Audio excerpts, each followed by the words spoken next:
채찍으로 맞으실 때 내 눈에 눈물이 고여 흐름이여 주님이 못 박힐 때 내가 흔들림이여 흔들림이여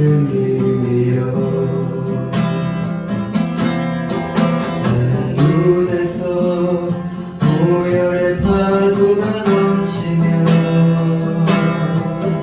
나의 마음 걷잡을 수 없어라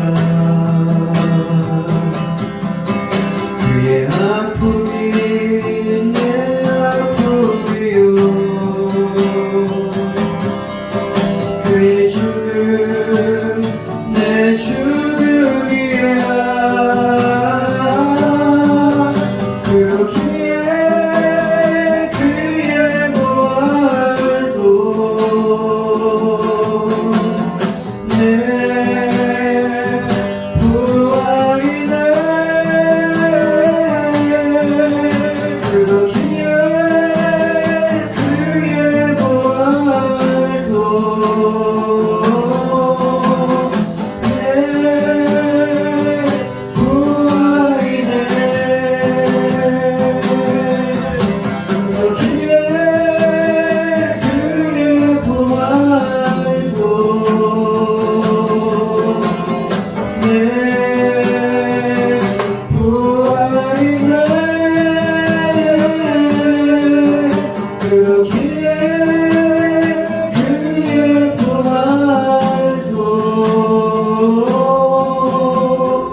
나오셔서 하나님의 선하신 능 이라는 제목으로 우리에게 말씀 좀 나눠주시겠습니다. 우리 큰 박수로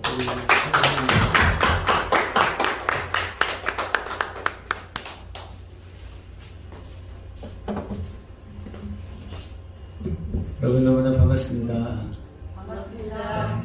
마다가스카르에 있을 때도 여러분들이 저를 위해서 기도해 주셨고 또 이곳에 이렇게 얼굴을 대면하지만 지금 또 사랑스러운 눈빛으로 저를 이렇게 또 바라봐 주시고 사랑해 주시고 있기 때문에 공간을 초월해서 어제 만난 것처럼 아주 친밀하고 또 목사님 마다가스카르까지 직접 방문해 주셨기 때문에 제 마음속에는 그 무엇보다도 우리 지구촌 선교교회와 우리 목사님은 벗이에요.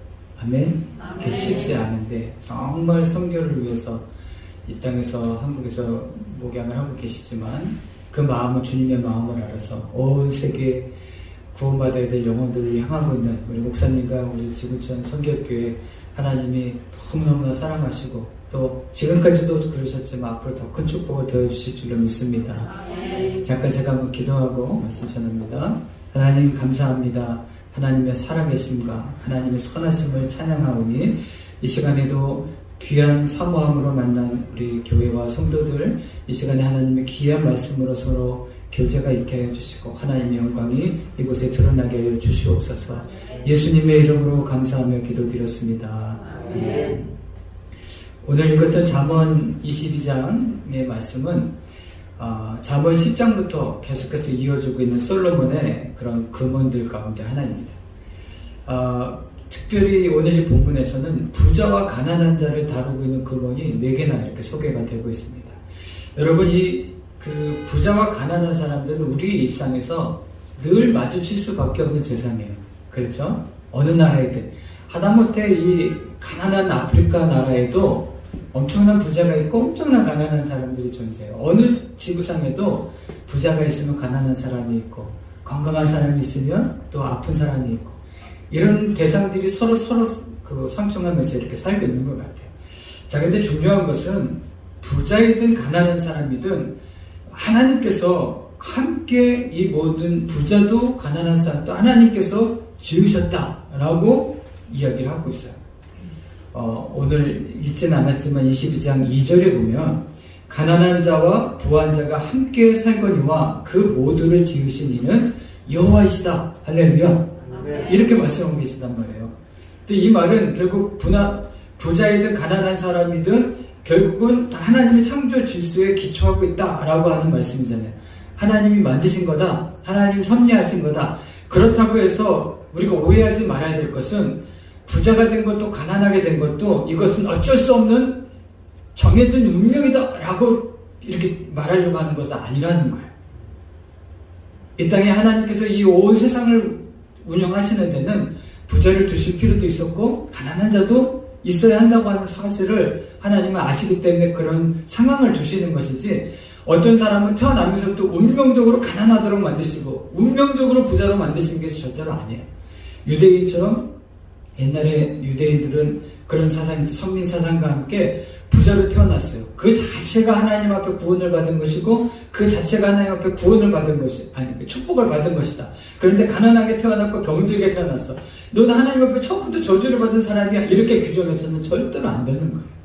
오히려 이 부자와 가난한 사람을 하나님이 함께 섭리하시는데 잠언 14장 31절을 통해서 우리가 이 말씀을 받아들이면 오히려 부자가 가난한 자를 불쌍히 여기고 돌봐야 한다라고 하는 말씀으로 우리가 바라봐야 하는 말씀이에요. 이 말씀.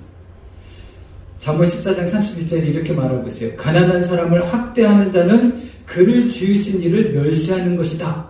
그리고 궁핍한 사람을 불쌍히 여기는 자는 그 주님을 공경하는 자다. 이렇게 말씀하고 있어요. 할렐루야. 동의하십니까?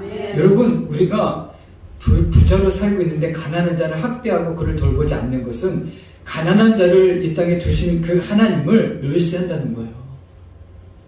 내가 잘 살고 나는 하나님 앞에 복 받았는데 저 가난한 사람, 병든 사람, 저는 하나님 앞에 저주받았기 때문에 우리가 멀리하고 없이내야 돼. 절대로 그래서는 그 자체가 그 가난한 사람을 통해서 하나님이 영광 받으시는 그 하나님을 멸시하는 것이다라는 거예요. 그리고 오늘 특별히 오늘 9절 말씀을 저는 좀 이렇게 초점을 맞추고 있는데, 이 9절 말씀에서는 이 사실을 더욱더 우리에게 확증을 해주고 있어요. 9절 말씀 한번 같이 한번 읽어보겠습니다. 선한 가진 자를 받으니 이는 양식을 가난한 자에게 줌이니라. 네, 선한 눈을 가진 자. 우리는 선하지 않아요, 사람은. 그런데 이 선하지 않은 우리가 하나님의 선하신 눈을 가진 자는 복을 받는다고 말을 하고 있어요. 그는 가난한 자에게 양식을 나누어 주기 때문이다. 하나님이 이 가난한 자를 공개하시고 가난한 자를 살피시기 위해서 어떻게 하신다는 거예요? 하나님의 선한 눈을 가진 자를 하나님이 뽑으셔서 그 눈으로 그를 긍휼히 여기고 불쌍히 여기도록 하셔서 어떻게 그를 돕도록, 양식이 없으면 그 양식을 돕도록, 질병에 돈이 없고 병에 걸려있는데 돈이 없으면 어떻게 해요? 그에게 주신 돈을 통해서 그가 병원에 갈 수 있도록, 예를 들어서요, 그렇게 하나님이 돌보시도록 하신다는 거예요. 그래서 하나님의 선한 눈을 가진 자는 하나님이 지속해서 복을 주실 수밖에 없다. 아멘. 이렇게 말씀하고 있는 거예요. 하나님의 선한 눈을 가진 우리 하나님의 자녀들이 될 수 있기를 주님의 이름으로 축복합니다. 특별히 선교사는 이 하나님의 선한 눈을 가지고 사역해야 돼요. 선교를 해도 인간의 눈, 자기의 가치관, 자기의 판단으로 모든 사람들을 판단하고 바라보면 제대로 선교할 수 없다는 얘기예요. 하나님의 자녀로 이 땅을 살아가는 동안에 우리에게 필수적으로 필요한 것은 하나님이 선하시잖아요. 그 하나님의 선하신 눈을 우리가 가져야 하는 거예요. 그리고 오늘 잠언 읽었던 말씀의 16절 말씀의 배경도 바로 가난한 사람에 대한 돌봄을 반영하고 있는 말씀입니다. 16절 말씀 같이 한번 읽겠습니다. 시작. 이익을 얻으려고 가난한 자를 학대하는 자와 부자에게 주는 자는 가난하여 질 뿐이니라. 자기 재산을 늘리려고 가난한 자를 학대하는 자, 그들을 돌보지도 않는 자와 또 부자에게 오히려 더 부자가 되기 위해서 뇌물을 바치는 자는 궁극적으로 어떻게 진다고요? 가난해진다. 돈을 많이 갖고 있습니까? 내가 건강하다고 자부하십니까? 하나님 보실 때 그가 하나님의 선하신 눈으로 불쌍한 영혼들, 섬겨야 될 대상들을 바라보지 아니하고 섬기지 아니하면 그는 아무리 은행에 통장에 잔고가 많고 좋은 집에 살고 좋은 차를 몰고 다녀도 하나님 보시기에 가난한 사람인 거예요. 내가 아무리 건강하다고 자부하고 살아도 그는 불쌍한 사람인 거예요. 잠언에서는 여러분 선한 눈과 악한 눈에 대해서 이렇게 대비해서 말씀을 하고 있어요. 오늘 읽었던 9절의 말씀을 보니까 선한 눈을 가진 자는 복을 받겠다. 왜냐하면 그는 가난한 자에게 하나님을 대신해서 양식을 나누어 줄 수 있기 때문이다 라고 말씀해 주셨잖아요. 그런데 잠언 28장 22절에 보니까 악한 눈이 있는 자는 재물을 얻기에만 급하고 빈궁이 자기에게로 임할 줄을 알지 못한다 라고 하는 말씀이 있어요. 그러니까 선한 눈을 가져야 한다고 하는 이 전제하에서 하나님 보실 때 악한 눈을 가지고 사는 사람이 있다는 거예요. 그리고 안타까운 것은 대부분의 그런 사람, 많은 사람들이. 그런데 그 대부분에 특별히 하나님을 사랑한다고 예배하는 크리스찬들이 들어가서는 안 돼요. 아멘. 아멘. 특별히 우리 지구조 성격교회는 이 악한 눈을 가지고 자기의 재물 얻기에만 급급해서 빈궁한 자의 그런 어려운 사람을 돌보지 못하고 자기에게 곧 빈궁이 임할 줄 알지 못하는 이 어리석은 반열에 서서는 안 돼요. 주님의 이름으로 축복합니다. 네. 선한 눈과 악한 눈은 예수님 당시 랍비들이 자주 인용하는 이런 가르침이었어요. 예수님께서도 산상수훈에서 이것을 근거로 해서 가르쳐 주셨습니다. 마태복음 6장 22절 23절에 보니까 눈은 몸의 등불이다. 한번 따라합시다. 눈은 몸의 등불이다. 제가 지금 눈이 이상이 생겨서 지금 치료를 받으려고 왔잖아요. 저는 이건 영적인 해석이지만 정말 그거 실감하겠더라고요. 날마다 아침에 일어나면 점점 더 안 보이기 시작하고 이렇게 가리면 지금 안 보여요, 여러분들이. 한쪽 눈으로는. 그러니까 만약에 완전 우리 요한이가 그 한쪽 눈에 시력을 잃고 한쪽 눈에 잔존 시력해가지고 멀리도 못 보고 살았던 게 그냥 안타까웠을 뿐이지 실제로 그 마음이 어떨지 그 상태가 어떨지는 이해를 못했어요. 근데 제가 당해보니까 알겠더라고요. 눈이 잘 보인다. 이거 얼마나 큰 축복인지 몰라요. 그런데 보기만 하고 선한 것과 악한 것을 구별하지 못하는 것은 더 끔찍한 일이에요. 이것은 우리의 영혼과 관계된 문제이기 때문에 하나님이 우리 두 눈을 건강하게 하셔서 모든 사물을 잘 보게 하셨다면 하나님이 보시는 관점에서 상황들을 볼 수 있어야 돼요. 하나님의 선한 눈을 가질 수 있어야 된다는 거예요. 그게 정말 영적인 건강이고 몸의 건강인 거예요. 그래서 눈은 몸의 등불이니 그러므로 내 눈이 성하면 온 몸이 밝을 것이다. 할렐루야. 이 은혜가 여러분들에게 있길 바랍니다. 그런데 눈이 나쁘다는 것은 시력이 나쁜 것을 의미하는 건 아니겠죠. 멀쩡한 눈을 가지고도 나쁜 것만 보고 선한 것을 외면하는 사람들은 온 몸이 어두울 것이니 그러므로 내게 있는 그 빛이 어두우면 그 어둠이 얼마나 더 하겠느냐. 그러니까 결국은 어떻게 되는 거예요? 자기 선한 눈을 가진 사람은 다른 사람의 필요가 무엇인지를 찾아보고 특히 가난한 자들에게 그들을 더 그렇게 베풀 수 있는 사람인데 이에 반해서 악한 눈은 탐욕과 자기 중심적인 눈으로 재물을 모으기에만 급급하다라고 하는 말씀이에요. 그러니까 결국 탐욕과 자기 중심적인 눈을 가진 사람들은 주위 사람들의 필요에 대해서 오히려 눈먼 자다라고 이렇게 지적해주고 계신 것입니다. 우리는 하나님 앞에서 눈먼 자라고 눈먼 자로 이렇게 정해진 삶을 살아서는 안 돼요. 이 땅은 부자가 있으면 가난한 자가 있고 건강한 사람이 있으면 약한 사람이 있고 큰 교회가 있으면 작은 교회가 있고 선교도 마찬가지더라고요. 선교의 분량이 큰 분량을 감당한 사람이 있는가 하면 작은 분량도 최선을 다해서 감당한 사람이 있더라고요. 다 똑같지 않아요, 이 세상. 그러나 어느 상황에 있든지 간에 우리는 하나님의 눈으로 모든 상황을 선하게 바라볼 줄 아는 것이 얼마나 중요한지 몰라요. 선한 눈과 악한 눈의 개념은 히브리적 개념에서는 라하라고 하는 말인데 본다라고 하는 개념이에요. 한번 따라합시다. 본다. 네. 눈은 보기 위해서 우리에게 하나님께서 만들어 주신 거잖아요. 그런데 이 히브리적 사고에서의 이 선한 눈, 보는 선한 눈은 어떤 개념이냐면 그저 보는 게 아니라 봄으로 인해서 판단하는 다른 사람에 대한 태도나 반응을 묘사하는 데까지 확장해서 말하고 있어요. 아, 내가 봤어. 근데 저 사람이 가난해. 저 사람이 아파. 저 사람이 뭔가 필요하다는 것을 봤어요.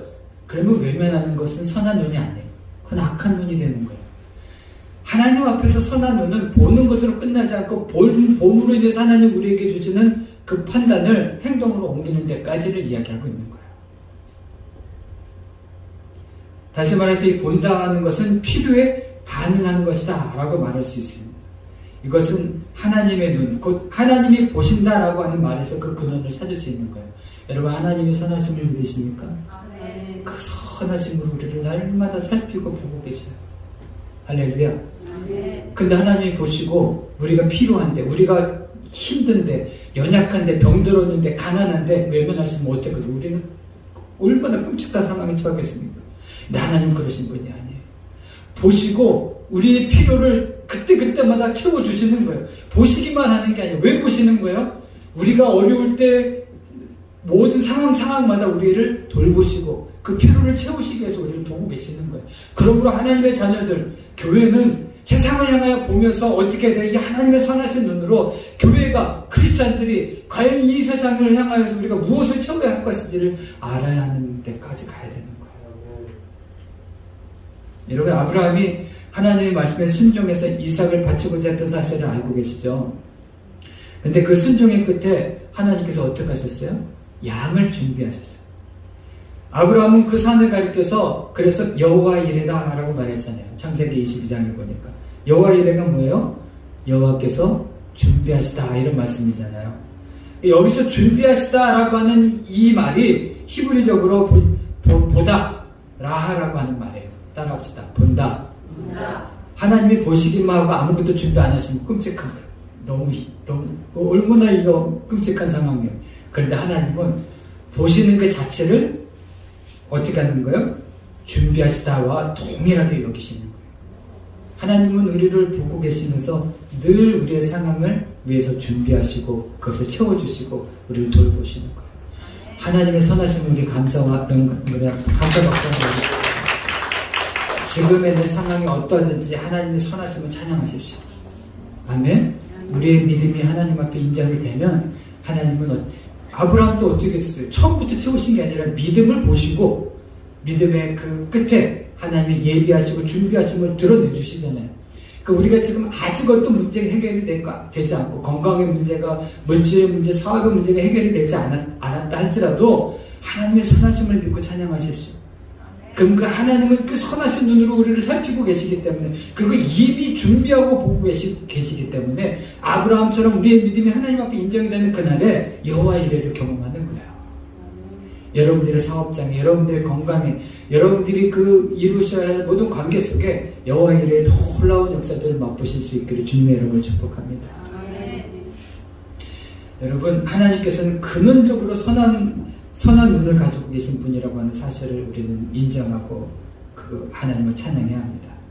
그리고 오늘 본문 12절 말씀을 한번 읽어보겠습니다. 시작. 여호와의 눈은 지식 있는 사람을 지키시나 사악한 사람의 말은 피하게 하십니다. 그 선하신 하나님의 눈은 지식이 있는 자를 지켜주신다. 이 말씀을 잘 이해하고 받아들여야 돼요. 하나님은 선하십니다. 아멘.